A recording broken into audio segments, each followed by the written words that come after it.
आज हम लोग कूलम्स लॉ यानी कूलम्स फोर्स के बारे में डिस्कस करने वाले हैं। ये क्लास 12 का इलेक्ट्रोस्टैटिस्टिक्स चैप्टर का यूनिट सेकंड होगा। मतलब पहले क्लास बता दी है, अब ये दूसरा क्लास है। इसमें हम लोग कूलम्स लॉ के बारे में पढ़ेंगे। कुछ बेसिक बातें कूलम्स लॉ या कूलम्स फोर्स के बारे में जान लेते हैं ना। ये हमेशा चार्ज बॉडीज में लागू होता है और इसके लिए हमेशा हम लोग को क्या चाहिए, मिनिमम 2 चार्ज बॉडीज चाहिए, क्योंकि ये एक 2 बॉडी इंटरेक्शन होता है। अब हमारे पास चार्ज क्या होते हैं, 2 टाइप के होते हैं, पॉजिटिव और नेगेटिव। सो अगर मान लेते हैं ये एक बॉडी ए है और ये एक बॉडी बी है, इसका चार्ज Q1 है और ये क्या है, Q2 है। तो क्या क्या पॉसिबिलिटीज हो सकता है। एक तो पहला ए पॉजिटिव बी नेगेटिव हो सकता है, या फिर ए नेगेटिव बी पॉजिटिव हो सकता है, या फिर ए भी पॉजिटिव बी भी पॉजिटिव हो सकता है, या तो ए भी नेगेटिव बी भी नेगेटिव हो सकता है। इसका ये मतलब होगा, हम लोग ये बात जानते हैं ना, ऑपोजिट चार्जेस अट्रैक्ट करता है और सेम चार्जेस क्या होता है, रिपल होता है। सो यानी अगर पॉजिटिव नेगेटिव और नेगेटिव पॉजिटिव हुआ तो अट्रैक्टिव फोर्स होगा, और अगर दोनों सेम चार्जेस हुआ तो रिपल्सिव फोर्स होगा। यानी कूलम्स लॉ में जो कूलम्स फोर्स होता है, एक तो वो 2 बॉडी इंटरेक्शन होता है एंड साथ में वो अट्रैक्टिव भी होता है, रिपल्सिव भी होता है। एंड इवन आउट हम लोग यहाँ देखेंगे, एक बॉडी ए को रखें जिसका चार्ज Q1 है, एक बॉडी बी को रखें जिसका चार्ज Q2 है, और ए बॉडी का सेंटर पॉइंट O है, बी बॉडी का सेंटर पॉइंट O डैश है। अब हम लोग अगर इनके सेंटर्स को एक लाइन से ज्वाइन करें तो उसे हम लोग क्या कहेंगे, लाइन ज्वाइनिंग कहेंगे। और ये वाला O सेंटर से और O डैश सेंटर को जब जोड़ेंगे तो ये वाला डिस्टेंस को हम लोग उनके बीच का क्या कहेंगे, डिस्प्लेसमेंट कहेंगे। हालांकि जब लाइन ज्वाइनिंग होता है सेंटर से, जिसके कारण कूलम्स लॉ को या कूलम्स फोर्स को क्या कहते हैं, सेंट्रल फोर्स कहते हैं। ठीक है, क्योंकि ये सेंट्रल फोर्स यानी लाइन ज्वाइन जो होता है सेंटर से होता है। अब कूलम्स लॉ यानी कूलम्स के द्वारा जो बोला गया था कूलम्स फोर्स में, वो क्या था ना, अगर 2 बॉडीज रखे हुए 2 अलग अलग चार्ज के या सेम चार्ज के, तो इनके बीच का पहला फोर्स क्या होगा, डायरेक्टली प्रोपोर्शनल होगा, इनके चार्ज के प्रोडक्ट के इक्वल होगा। एंड सेकंड क्या होगा ना, इनका जो डिस्प्लेसमेंट है यानी चार्ज के बीच का जो डिस्प्लेसमेंट है उसका वो क्या होगा, इनवर्सली प्रोपोर्शनल होगा। क्या, कूलम्स फोर्स। ये F क्या है, यहाँ पे कूलम्स फोर्स है। इसे हम लोग इलेक्ट्रोस्टैटिक फोर्स भी कह सकते हैं, इसे हम लोग इलेक्ट्रोस्टैटिक फोर्स भी कह सकते हैं, क्योंकि चार्जेस हम लोग के कैसे होंगे, स्टैटिक होंगे। स्टैटिक का मतलब वो क्या हो जाएंगे, रेस्ट पे होंगे। दोनों चार्जेस क्या होने चाहिए, रेस्ट पे होने चाहिए। नाउ पहला फोर्स क्या हो जाएगा, चार्ज के प्रोडक्ट के डायरेक्टली प्रोपोर्शनल, दूसरा डिस्प्लेसमेंट के स्क्वायर के इनवर्सली प्रोपोर्शनल। इसे हम लोग इनवर्स स्क्वायर लॉ कहते हैं, इनवर्स स्क्वायर लॉ। इसीलिए हम लोग क्या लिखते हैं, इलेक्ट्रोस्टैटिस्टिक फोर्स या फिर कूलम्स फोर्स क्या होता है, इनवर्स स्क्वायर लॉ को फॉलो करता है। एंड सेकंड, ये वाला R जो होता है ये सेंटर्स के बीच का डिस्प्लेसमेंट होता है। क्योंकि हम लोग देख पा रहे हैं दोनों A ऑब्जेक्ट और B ऑब्जेक्ट के बीच में ये R डिफरेंस है, ये R चेंज होगा तो फोर्स चेंज होगा। यानी इन दोनों पार्टिकल्स के बीच में फोर्स जो है वो R का एक फंक्शन है। जब कभी भी 2 पार्टिकल यानी 2 चार्ज बॉडीज R का फंक्शन होता है और उसके बीच में अगर फोर्स उसी आधार पर बदलते रहे तो उसे कहते हैं स्फेरिकली सिमेट्रिक।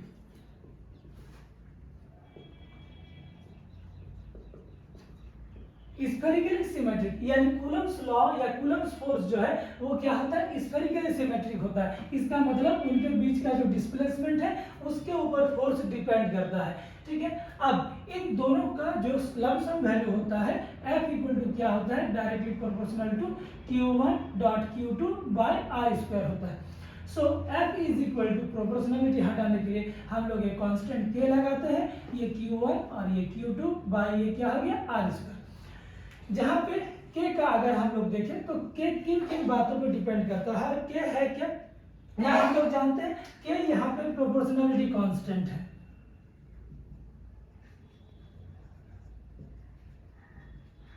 K क्या है, यहाँ पे प्रोपोर्शनलिटी कांस्टेंट है। और K को हम लोग देखते हैं K 2 बातों पर डिपेंड करता है।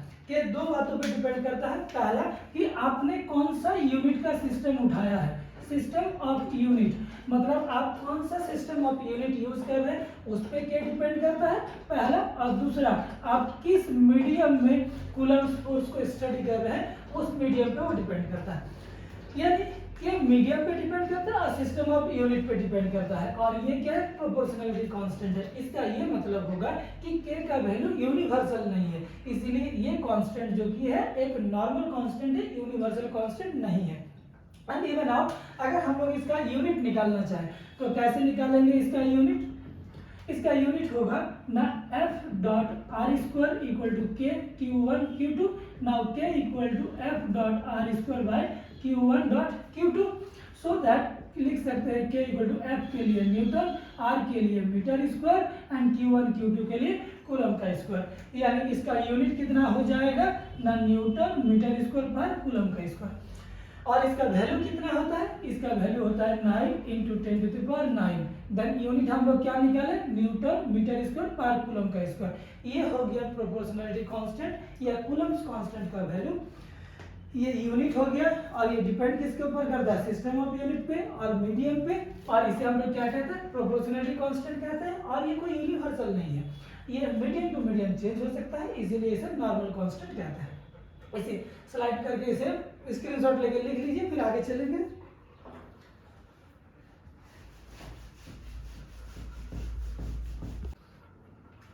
अब आगे हम लोग देखते हैं तो coulomb's force F equal to क्या आ गया ना K Q1 Q2 by R square.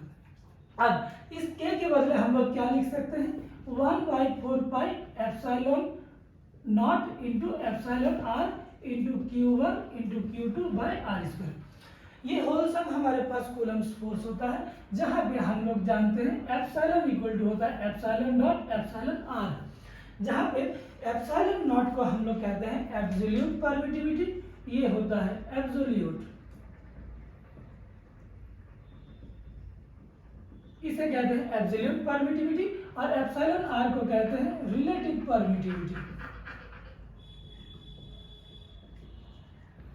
जब कभी भी हम लोग इलेक्ट्रोस्टैटिक फोर्स पढ़ेंगे, जब चार्जेस का बात होगा, इलेक्ट्रिक चार्जेस का बात होगा और इलेक्ट्रिक फोर्स का बात होगा, तब वहां पे परमिटिविटी आता है। परमिटिविटी का मतलब क्या होता है ना, कोई मटेरियल मीडियम में इलेक्ट्रिक फोर्स को कितना ज्यादा अलाउ करेगा, या फिर किसी मटेरियल मीडियम में इलेक्ट्रिक फोर्स कितना ज्यादा पेनिट्रेट कर सकता है, उसे परमिटिविटी कहते हैं।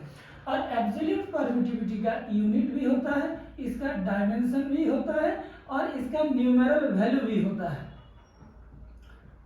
लेकिन वहीं पे जो हमारे पास रिलेटिव परमिटिविटी होता है, इस रिलेटिव परमिटिविटी का यूनिट भी नहीं होता है, इसका डायमेंशन भी नहीं होता है। ये केवल और मात्र एक प्योर नंबर होता है और इसका एयर में या वैक्यूम में इसका एप्सिलॉन आर का वैल्यू क्या होता है? 1 होता है। यानी अगर हम लोग इस कूलम्स फोर्स को क्या करें ना, एयर में निकालना चाहे, F air is equal to क्या लिखेंगे? 1/4 pi epsilon naught dot 1 Q1 Q2 by R square. That is F A equal to 1/4 pi epsilon naught Q1 dot Q2 by R square. ये जो कूलम्स फोर्स आया ये air में हुआ। ये हम लोग निकालते हैं जब एब्सोल्यूट परमिटिविटी को हम लोग एयर में क्या करते हैं? एप्सिलॉन आर को 1 मानते हैं। और एब्सोल्यूट परमिटिविटी जिसका सिंबल हमने क्या दिया था एप्सिलॉन नॉट, इसका वैल्यू होता है 8.854 इंटू 10 टू द पावर -12। हम लोग इसका यूनिट निकाल सकते हैं यहीं से, जैसे कि क्रॉस मल्टीप्लाई कर देते हैं F dot 4 pi epsilon naught dot R square Q1 dot Q2।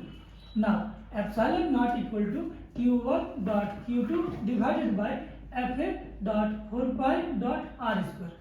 So that epsilon naught Q1 के लिए कूलम, Q2 के लिए कूलम, एफ के लिए न्यूटन, 4 पाई के लिए कोई यूनिट नहीं, आर स्क्वायर के लिए metre square. Then epsilon naught equal to coulomb का स्क्वायर न्यूटन पर मीटर स्क्वायर। ये हो गया कूलम इसका divided by newton metre square हो जाएगा। सो यानी ये क्या हो जाएगा? Coulomb square newton metre square. ये हो गया एप्सिलॉन नॉट का वैल्यू। नाउ इसको लिख लीजिए, फिर आगे चलेंगे हम लोग।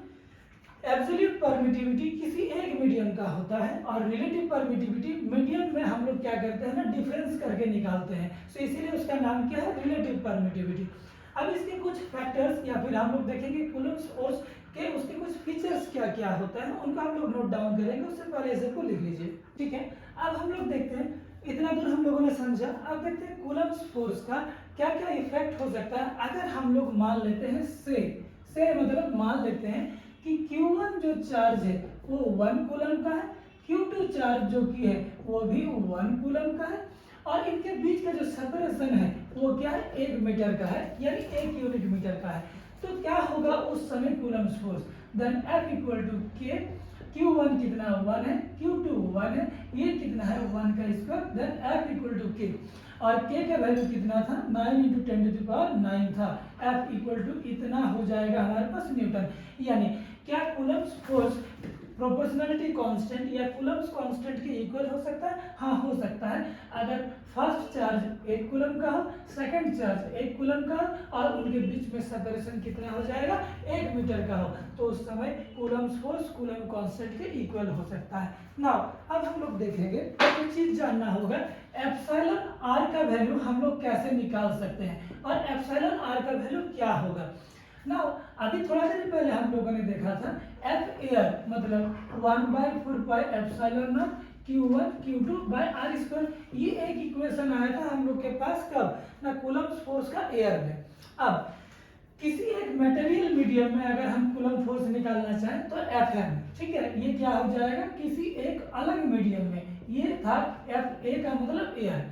अब किसी मटेरियल मीडियम में करेंगे तो 1/4 पाई एप्सिलॉन नॉट और एप्सिलॉन आर भी होगा, क्योंकि एप्सिलॉन आर का वैल्यू यहाँ 1 हुआ था, वो एयर और वैक्यूम का केस था, लेकिन कोई मटेरियल मीडियम में एप्सिलॉन आर का कुछ वैल्यू होगा ना। अब हम लोग क्या करेंगे, इसको डिवाइड कर देंगे दोनों इक्वेशन को। सो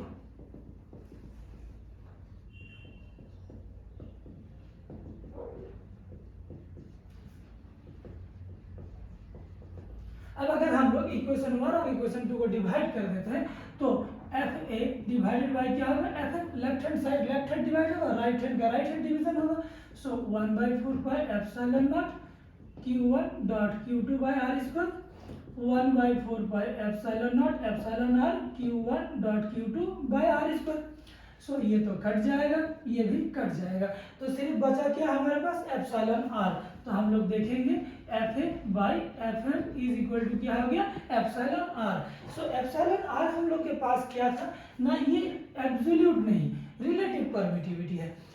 यानी रिलेटिव परमिटिविटी एक्चुअली क्या चीज है ना, ये एक रेशियो है।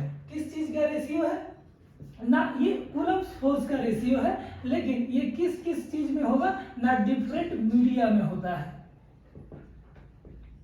सो एप्सिलॉन आर क्या है, वो एक रेशियो है, एक डिफरेंट मीडिया, मीडिया मतलब डिफरेंट डिफरेंट मीडियम्स में जो भी वैल्यू होगा कूलम्स फोर्स का उसका रेशियो है। और ये इसीलिए एक पूरी तरह से प्योर नंबर है, क्योंकि ratio of same quantity has no unit, that is ये क्या प्योर नंबर है, इसीलिए इसका कोई यूनिट नहीं है और इसीलिए इसका कोई डायमेंशन भी नहीं होता है।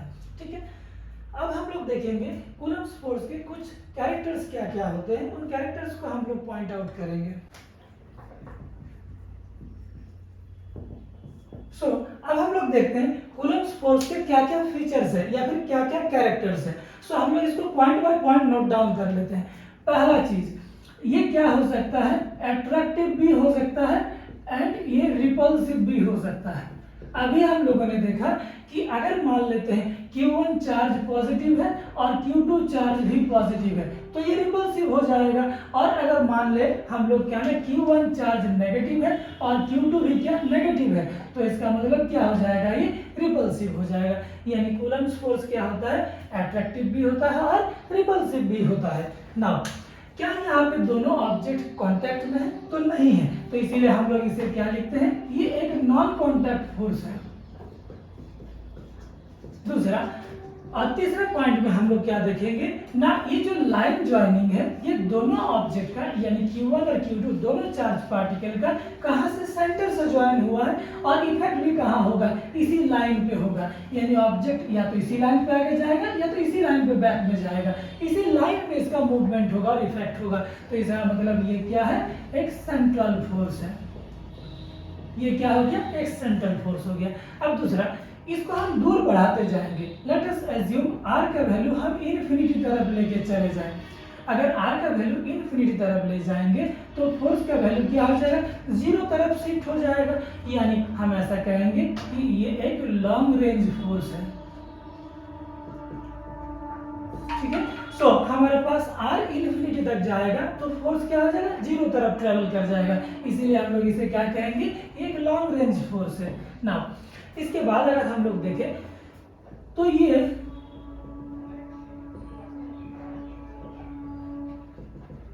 स्फेरिकली सिमेट्रिक होता है। स्फेरिकली सिमेट्रिक का मतलब वो इस r के ऊपर डिपेंड करता है, r बढ़ेगा या घटेगा, उसी के आधार पर फोर्स बढ़ेगा या घटेगा। ओके, इसलिए स्फेरिकली सिमेट्रिक है। एंड नाउ ये इनवर्स स्क्वायर लॉ को फॉलो करता है।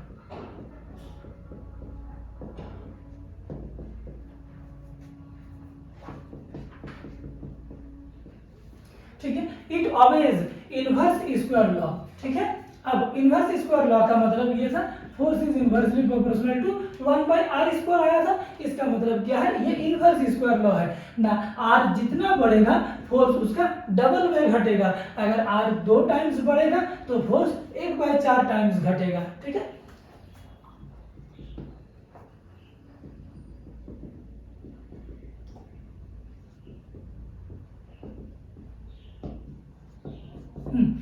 इसके बाद 7 नंबर पॉइंट क्या है, ये स्ट्रॉन्गर देन ग्रेविटेशनल फोर्स होता है। जीएफ का मतलब क्या लिख दिए, ग्रेविटेशनल फोर्स। सो ये ग्रेविटेशनल फोर्स से ये ताकतवर फोर्स होता है, और ये क्या होता है ना, चार्ज पार्टिकल के ऊपर डिपेंड करता है। ओके, ये चार्ज पार्टिकल्स के ऊपर डिपेंड करता है। सो ये चार्ज पार्टिकल के ऊपर ही ये सारा काम होता है। न्यूट्रल पार्टिकल के ऊपर कूलम्स फोर्स लगेगा नहीं। अगर ये भी न्यूट्रल होता और ये भी न्यूट्रल होता तो कोई यहाँ पे कूलम्स फोर्स नहीं होता, ग्रेविटेशनल फोर्स आ जाता। ठीक है, 9 नंबर अगर हम लोग देखें तो क्या होगा ना, ये हम लोग का ये सारे पॉइंट्स को याद रखना है। एंड अट्रैक्टिव रिपल्सिव के अलावा अगर हम लोग यहाँ पे कुछ और फैक्ट का बात जानना चाहें तो हम कह सकते हैं कि ये ग्रेविटेशनल फोर्स की तुलना में कूलम्स फोर्स या फिर इलेक्ट्रोस्टैटिस्टिक फोर्स ही होता है, जिसके कारण हम लोग सभी चीजों को क्या करते हैं, पकड़ के रख सकते हैं। ठीक है,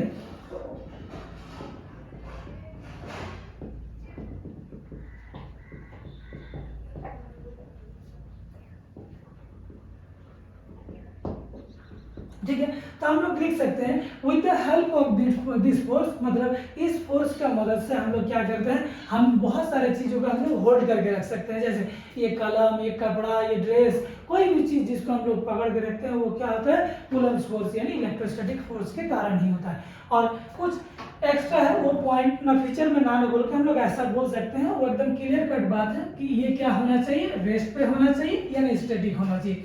मोशन में होगा तो भी उस समय हम लोग को एट ए टाइम किसी एक पार्टिकुलर टाइम में मानना होगा कि किसी एक पॉइंट पे वो फिक्स होगा, यानी हम लोग ऐसा कह सकते हैं ये कंजर्वेटिव फोर्स है। सो कूलम्स फोर्स क्या होता है, एक कंजर्वेटिव फोर्स भी होता है। कंजर्वेटिव फोर्स का मतलब ये होता है जो इनिशियल और फाइनल पॉइंट पे डिपेंड करता है, उसे कंजर्वेटिव फोर्स कहते हैं। ठीक है, इसको नोट डाउन कर लीजिए। तो कूलम्स फोर्स को देखें, अब हम लोग देखेंगे उसके कुछ न्यूमेरिकल एस्पेक्ट्स क्या होते हैं कूलम्स फोर्स के। तो पहला क्वेश्चन देखिए क्या लिखा होगा, find the coulomb's force when two charges 2 coulomb and 4 coulomb are 2 metre apart. ठीक है, मतलब कूलम्स फोर्स निकालिए जब दो चार्जेस 2 कूलम और 4 कूलम के कितना मीटर होगा ना, 2 मीटर एक दूसरे से दूर है। तो ये ले लीजिए, पहला चार्ज Q1 है और ये हम लोग के पास दूसरा चार्ज Q2 है। ये 2 कूलम, ये 4 कूलम, और इनके बीच में कितना डिफरेंस ना, 2 मीटर का। हम लोग जानते हैं F equal to K Q1 Q2 by r²। So K का वैल्यू 9 × 10⁹। Q1 2 है और Q2 4 है और दूरी 2 का स्क्वायर है। सो 9 × 10⁹, ये कितना आ जाएगा, 2 × 4 डिवाइडेड बाई 4, 4 कट जाएगा, 9 दूनी 18। सो 10⁹ न्यूटन, ये हो जाएगा हमारे पास कूलम्स फोर्स। ये पहला क्वेश्चन हुआ। अब हम लोग देखते हैं दूसरा क्वेश्चन क्या होगा।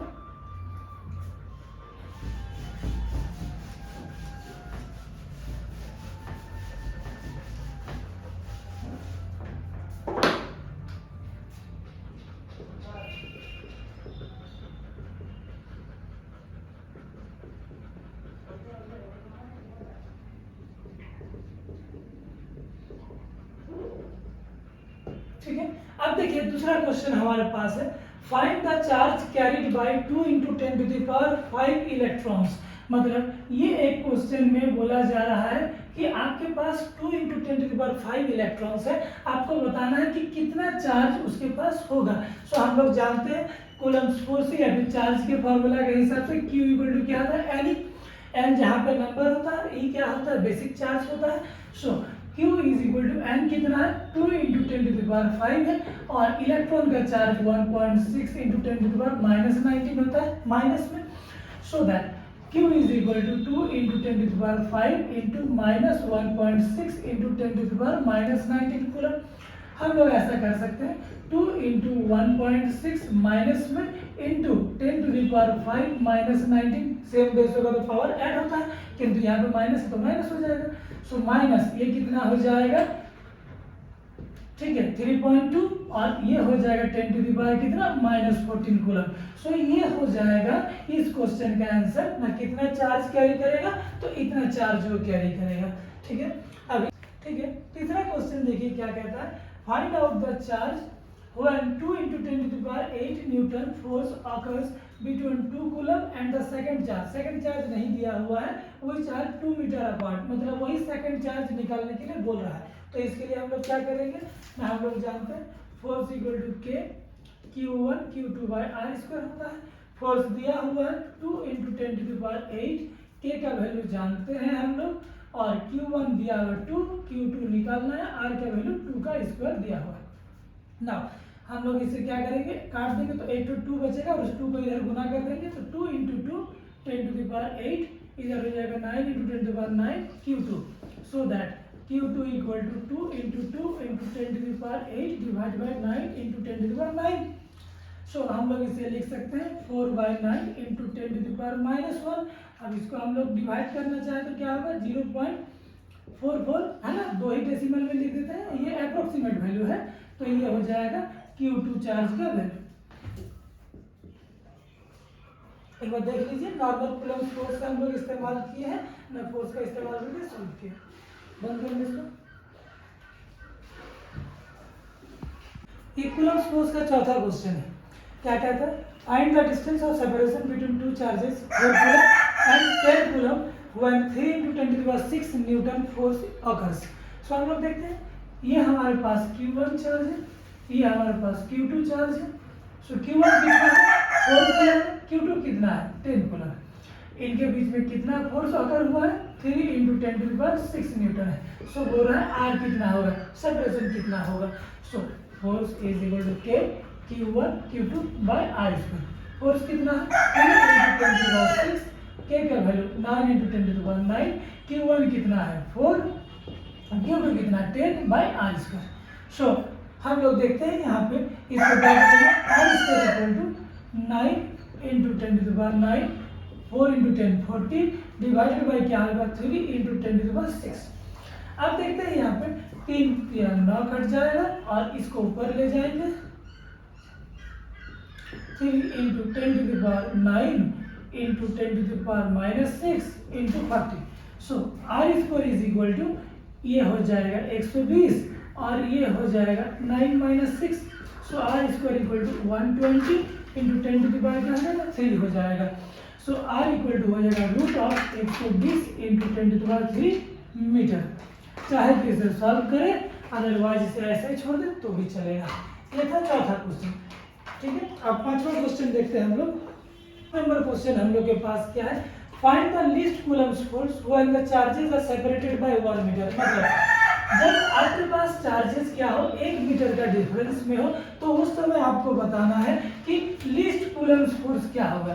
सो लीस्ट कूलम्ब फोर्स मतलब सबसे कम कूलम्ब फोर्स क्या होगा।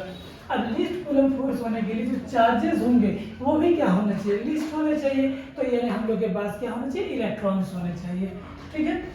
अब मान लेते हैं यहाँ पे 1 इलेक्ट्रॉन है, यहाँ पे 1 इलेक्ट्रॉन है, दोनों के दोनों चार्जेस हमारे पास क्या है, लीस्ट वैल्यूज है, और इनके बीच में सेपरेशन कितना है ना, 1 मीटर है। Q का Q1 मतलब इलेक्ट्रॉन का 1, ये -1.6 × 10⁻⁻19 कूलम, और दूसरा का भी क्या होगा, यही। अब इनके बीच में हमको बोला जा रहा है लीस्ट कूलम्ब फोर्स, यानी कूलम्ब फोर्स निकालना। F = Q Q1 Q2/r²। So F equal to 9 into 10 to the power 9, Q1 कितना -1.6 इंटू 10 टू द पावर 19, ये भी -1.6 into 10 to the power -19, R square का मतलब 1 का स्क्वायर। So F equal to 9 into 10 to the power 9 minus minus plus and ये हो जाएगा 1.6 इंटू 1.6 गुना करेंगे 256 हो जाएगा। सो 2.56 इंटू 10 टू द पावर -38, क्योंकि ये दोनों ऐड हो जाएगा ना, ये तो 1 स्क्वायर हो गया। अब इसको गुना करते हैं, 9 6 54 हो जाएगा, 5 बचा, 9 5 45, 5 कितना हो जाएगा 0, 5 बचा, 9 दूनी 18, 5 23, 2 है तो यानी 23.04 into 10 to the power minus plus 9 -38, so that 23.04 into 10 to the power -29 newton हो जाएगा। ये हो जाएगा मेरे पास लिस्ट फोर्स। किस चीज का? जब हमारे पास चार्जेस सेपरेटेड हो 1 मीटर में तो उस समय लिस्ट फोर्स कितना हो जाएगा ना, ये हम लोग का लिस्ट फोर्स हो जाएगा। ये टोटल 5 न्यूमेरिकल्स हुए, ठीक है। इसके बाद हम लोग और भी कूलम्ब फोर्स के न्यूमेरिकल करेंगे, लेकिन इस स्लाइड में इतना ही न्यूमेरिकल, ठीक है।